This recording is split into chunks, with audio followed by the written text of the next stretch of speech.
Hello, this is Randy Hall of News from the year 3045, brought to you by Tachyon Technology, faster than the speed of light.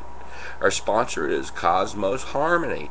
Remember, you can find your true love in the universe with Cosmos Harmony.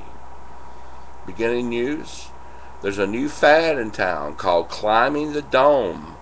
Kids put on suction cups on their hands, knees, and feet.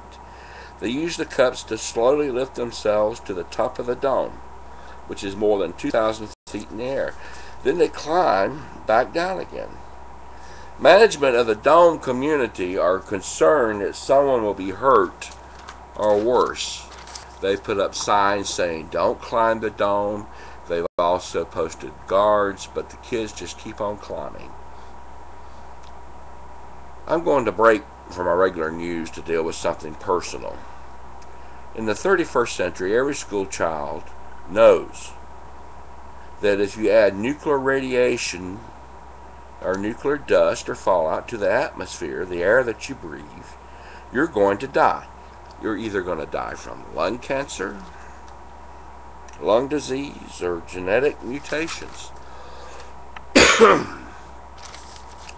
Yet there were people in the 21st century who still believed above-ground nuclear explosions were an option to dealing with hostile nations. Let's look at the history of the nuclear bomb, or nuclear bombs in general. During the 20th century, 1940s, 1950s, and 1960s, the USA, Russia, and China performed above-ground nuclear bomb testing. John Wayne, the movie actor, was downwind of one of those tests, and he died of terrible lung cancer.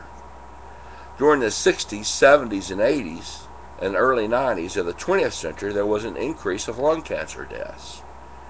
Now, many people blame those deaths on smoking tobacco, but you have to look at the facts. It is important to note that nuclear test fallout, dust, nuclear waste, attaches itself to the tar in tobacco plants.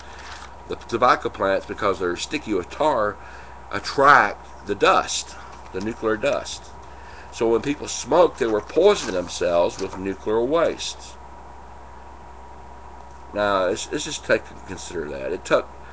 There was a decline during the 90s in the 21st century of lung cancer deaths, and a lot of people said people had to quit smoking.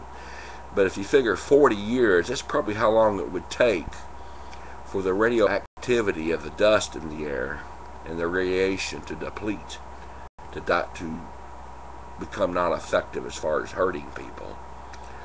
So anyway, if you're a politician in the 21st century who's so afraid, paranoid of the world around you, that you want to blow someone up with a nuclear bomb, I want to ask you this.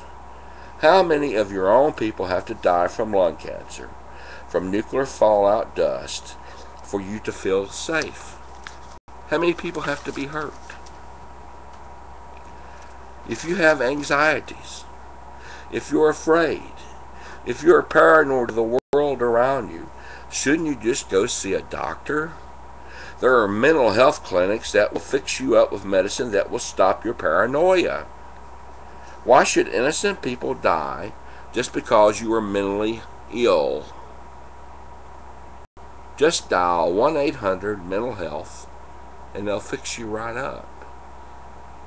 Now, I seriously believe that the proper way to deal with hostile nations is to quarantine them.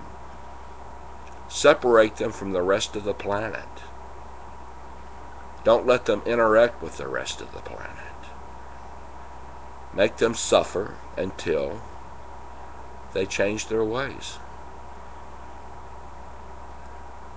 If you like my videos, the Year 3045 videos, search Randy Hall Year 3045 on YouTube. I have other videos, other kinds of videos, poetry, philosophy, and so on. Even some humor. You can search Randy Hall, RandyHoyle, on YouTube. You also can search Charlie Gorilla on YouTube. It's one word, Charlie Gorilla. Well, you have a pleasant day and a pleasant tomorrow, and here's to the future.